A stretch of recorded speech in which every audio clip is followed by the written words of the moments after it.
What if everything you've been told about Canada is a lie? What if the vast, snowy expanse, the friendly people, and the maple syrup you've come to know are all part of an elaborate illusion? From the incredible politeness of its citizens to the mysterious moose population, there's something deeply strange about this supposedly real country. Is Canada truly the second largest nation in the world, or are we all just caught in a carefully constructed story designed to keep us distracted? Let's dive into the bizarre truths, if they're truths at all, that suggest Canada might not exist the way we think. 1. Inconsistent weather phenomenon. Canada allegedly experiences some of the most extreme temperature fluctuations on Earth, ranging from -40 degrees Celsius in winter to +40 degrees Celsius in summer. This alone is questionable, but the real mystery is how Canadians survive these conditions as if it's normal.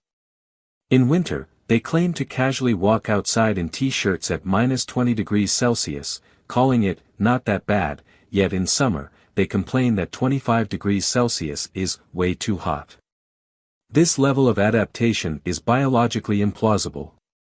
Furthermore, despite reports of temperatures cold enough to freeze exposed skin in seconds, cities like Winnipeg and Edmonton supposedly continue functioning as if nothing is wrong. Cars start, schools stay open, and people still willingly leave their homes. Meanwhile, 1 inch of snow paralyzes entire regions of the U.S.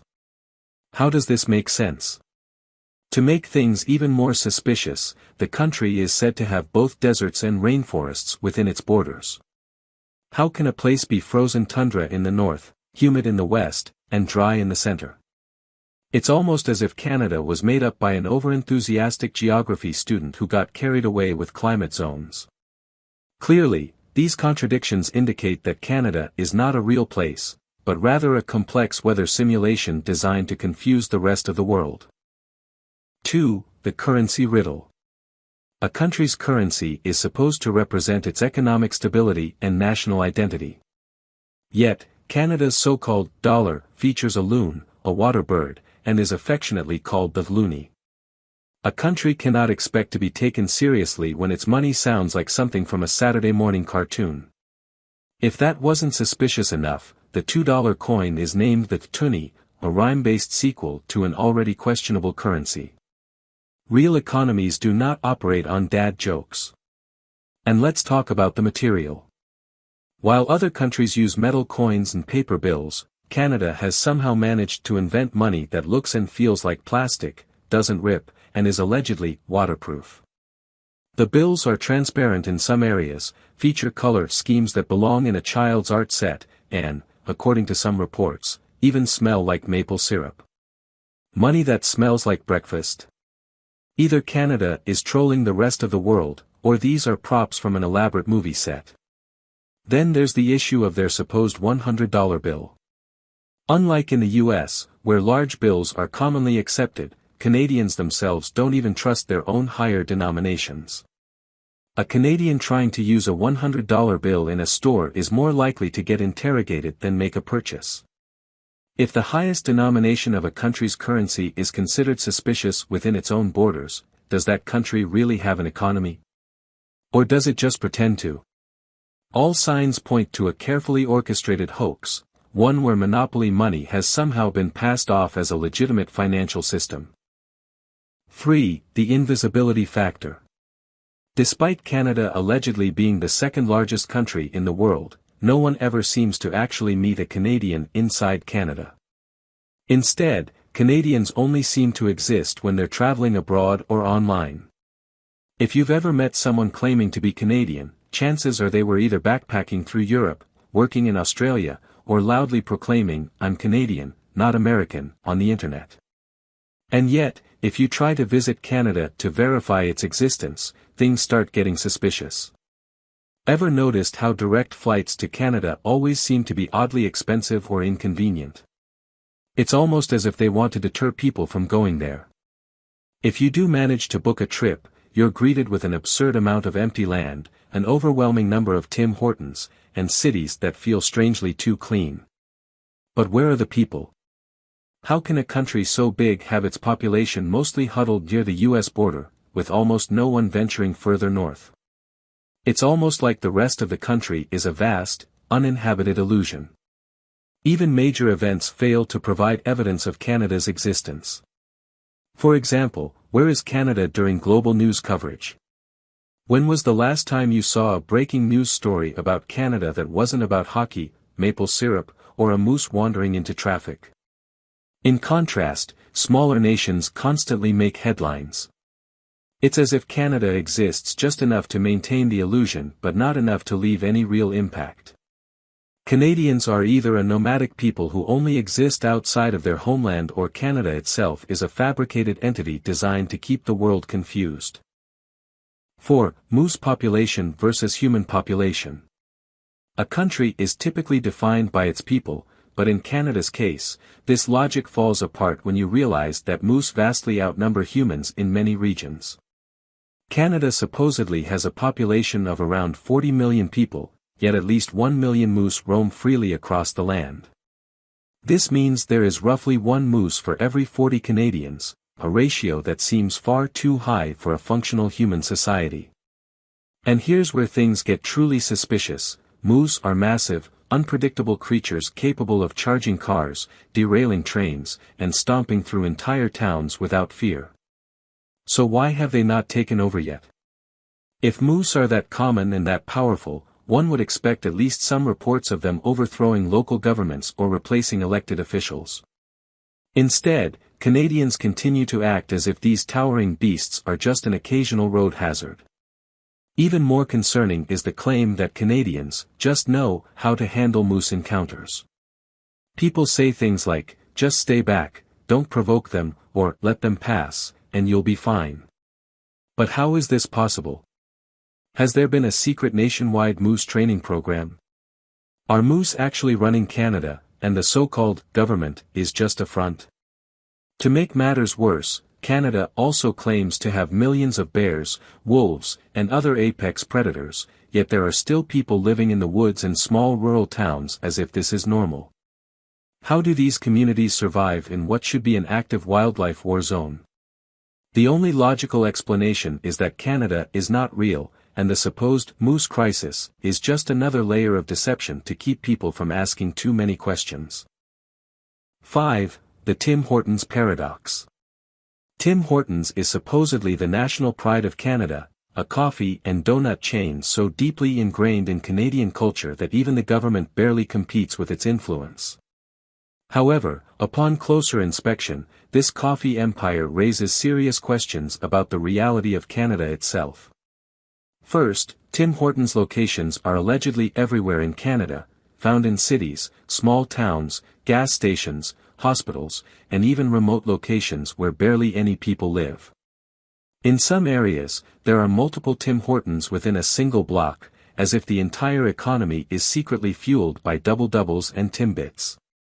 But despite its supposed dominance, you never actually see a Tim Hortons being built. It's as if they just materialize overnight, which is suspiciously convenient for a country that may not exist. Second, while Canadians insist that Tim Hortons coffee is the best, outsiders often describe it as mediocre at best and outright terrible at worst. How can an entire nation be so devoted to low-tier coffee when the rest of the world has moved on to specialty brews and espresso culture? Some theorists suggest that the coffee itself contains mind-controlling properties, ensuring that Canadians stay loyal to the illusion of their own existence. Third, Tim Hortons locations outside of Canada always feel strangely different, sometimes worse, sometimes unrecognizable. If Tim Hortons is so Canadian, why does it lose its magic the moment it crosses the border? It's almost as if Tim Hortons is part of an elaborate set piece designed only to maintain the illusion of Canada within its fake borders. The most logical conclusion? Tim Hortons is not just a coffee shop, it's part of a nationwide simulation. A carefully constructed mechanism designed to reinforce the belief that Canada is real, when in reality, it may be nothing more than a glorified Timbit in the hands of shadowy forces. 6. Too nice to be true. Canadians are famous for being overwhelmingly polite, to the point where it becomes highly suspicious. They apologize when you bump into them, they say, "sorry," as a form of punctuation, and they even thank self-checkout machines. This level of politeness is not just unnatural, it's statistically improbable. Think about it, in every other country, people have a mix of personalities, some friendly, some rude, some indifferent. Yet in Canada, rudeness is nearly non-existent. Even their insults sound friendly. Instead of saying, "Get lost," a Canadian will say, "I hate to bother you, but would you mind maybe stepping aside, if that's okay?" No real country could possibly maintain this level of politeness without some kind of external influence. Some experts suspect that Canadian politeness is actually a form of advanced social programming, designed to prevent outsiders from questioning the country's legitimacy. If every Canadian acts excessively nice, people are less likely to investigate further. In fact, the extreme politeness could be a defense mechanism to distract from the country's possible non-existence. Additionally, the apologetic nature of Canadians makes it clear that they are either hiding a deep, dark secret, or completely unaware that their country is an illusion. Either way, their unnatural kindness only strengthens the case that Canada might not be real. Because in a world full of chaos and conflict, a place filled with excessively polite, maple syrup-loving, hockey-playing citizens sounds far too good to be true. 7. The French-English Schism. A country cannot function properly if it is constantly confused about what language it speaks, yet Canada claims to be a fully bilingual nation where both English and French coexist. On the surface, this seems like a sign of cultural harmony, but upon closer inspection, it raises serious questions about Canada's legitimacy. First, while Canada officially recognizes both English and French, the reality is that the languages are not evenly distributed. In some provinces, French is dominant, in others, it's barely spoken at all. If Canada were truly bilingual, why do entire regions act like the other language doesn't exist? Even more suspicious is that most Canadians outside of Quebec don't actually speak French fluently, despite years of mandatory schooling. How can a country claim to be bilingual when half its population struggles to order a croissant in French? Second, Quebec itself seems to operate like a completely separate entity. It has its own laws, its own cultural identity, and has even attempted to leave Canada multiple times. If a core part of a country constantly tries to break away, wouldn't that suggest the country itself is unstable, or worse, a fabricated concept that certain regions refuse to play along with? Third, despite the supposed bilingual nature of Canada, its citizens often experience strange inconsistencies in everyday life. Official documents, road signs, and government services are provided in both languages, yet a simple conversation between a French-speaking and an English-speaking Canadian often results in awkward confusion. If Canada were real, wouldn't its people have figured out how to communicate by now? All of this suggests that Canada's bilingualism is an elaborate cover-up for the fact that the country itself is just a loosely connected collection of regions pretending to be a unified nation. Either that, or it's just a large-scale linguistic experiment that got wildly out of hand. 8. The Beaver Conspiracy. Most countries choose symbols that represent strength, power, or historical significance. The US has the bald eagle, the UK has the lion, and Russia has the bear. Canada? A beaver. A large, dam-building rodent. This alone is suspicious. Beavers are known for their obsessive construction of dams, which conveniently block things from moving forward, just like how Canada's existence is blocked from serious scrutiny. It's almost as if the national symbol was chosen specifically to reflect the country's true nature, a carefully controlled, artificial construct designed to keep the truth from leaking out. Even stranger, beavers were once nearly wiped out due to the fur trade, yet Canada somehow managed to bring them back in massive numbers. How did they do this so quickly? Is it possible that Canada is actually breeding and releasing beavers in an attempt to distract people from deeper questions? Why does no one ever ask where all these beavers are coming from? And let's not forget how aggressively Canada promotes beavers as cute and harmless. But have you ever seen one up close? They have massive teeth, a slap-powered tail, and a bizarre, mechanical-like ability to cut down trees with precision. Some theorists believe that Canada's beavers are actually highly advanced surveillance creatures, designed to patrol the wilderness and ensure that no one gets too close to discovering the truth about Canada's non-existent interior. In summary, the beaver is not just an odd national symbol, it is the key to understanding the massive cover-up that is Canada. What else are they hiding behind those dams? 9. The border confusion.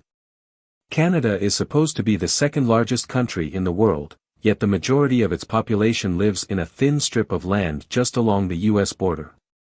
It seems mathematically impossible that the vast expanse of wilderness to the north would remain mostly uninhabited. If Canada were real, wouldn't there be more people living in its vast, icy tundras and majestic, untouched forests? But no, most Canadians seem to only stick to the southern part of the country, creating a suspiciously narrow and overcrowded strip along the U.S. border. Here's the real puzzle: when you try to travel north, you encounter an alarming lack of infrastructure. Despite claims of Canada being a major global power, why aren't there more major cities or settlements beyond the border? In fact, there are whole areas that claim to be uninhabitable due to extreme cold and isolation, which raises more questions than answers. If Canada is so large, why is it that the government has done little to expand the human presence into the northern territories? Could it be because the rest of Canada is not real, or worse, it's simply a vast empty simulation created to make the country seem larger than it actually is? And speaking of borders, how is it that Canada's border with the US is both the longest undefended border in the world and one of the most porous? Surely, no real country would leave itself wide open for easy entry and exit with such a large, powerful neighbor, unless the entire system is set up to make it appear like there is a true national separation when, in reality, the whole concept of Canada is fabricated. Canada's border is a carefully designed illusion meant to give the impression of a vast, expansive country when, in fact, the real extent of Canada's territory is much smaller and far less significant. 10. The Maple Syrup Reserve. Canada claims to have a strategic reserve of maple syrup, which supposedly holds millions of dollars worth of syrup in the event of a shortage. This is highly unusual, as most countries stockpile things like oil, gold, or food. But Canada's most precious commodity? Maple syrup, a sweet condiment used primarily on pancakes and waffles. Who needs a syrup reserve? Now, let's think about the logistics of this, a country whose economic stability is partly based on maple syrup. The idea that they're keeping millions of liters of syrup tucked away in a warehouse suggests that the whole country might be operating on a bizarre, syrup-based economy. But this raises a bigger question: why does a superpower have such a peculiar priority in managing pancake toppings? The true mystery deepens when you consider the fact that the maple syrup reserve has been stolen multiple times. Yes, stolen. In 2012, a criminal ring managed to steal over $18 million worth of maple syrup. How can a country be considered secure when its most precious natural resource is vulnerable to theft by syrup thieves? How did such a vast, syrup-filled warehouse even exist in the first place, without anyone questioning it? In fact, the whole concept of the maple syrup reserve seems more like a distraction than a real economic necessity. Could it be that the syrup reserve is just an elaborate cover story to distract from more pressing issues? Maybe it's there to keep people focused on something sweet while the true nature of Canada remains hidden in plain sight. The maple syrup reserve is not just a quirky element of Canadian culture, it is the key to the entire illusion. Canada's obsession with syrup is so intense that it's likely used to keep the world sweetly distracted from the fact that the entire country might just be a syrupy, sugary fabrication. In the end, the peculiarities of Canada, its endless politeness, strange currency, and obsession with maple syrup, point to a singular conclusion: Canada may not exist at all. The bizarre inconsistencies and overly perfect facade suggest a carefully crafted illusion, designed to confuse and distract. Whether it's the moose population, the hidden beaver agendas, or the endless Tim Hortons, the truth remains clear: Canada is a well-orchestrated story that the world has been sold, but one that might never have been real to begin with. If you liked this video, please give us a like, or dislike, I don't care, leave a comment behind yourself and don't forget to subscribe to the channel to learn about another conspiracy theory. Bye bye.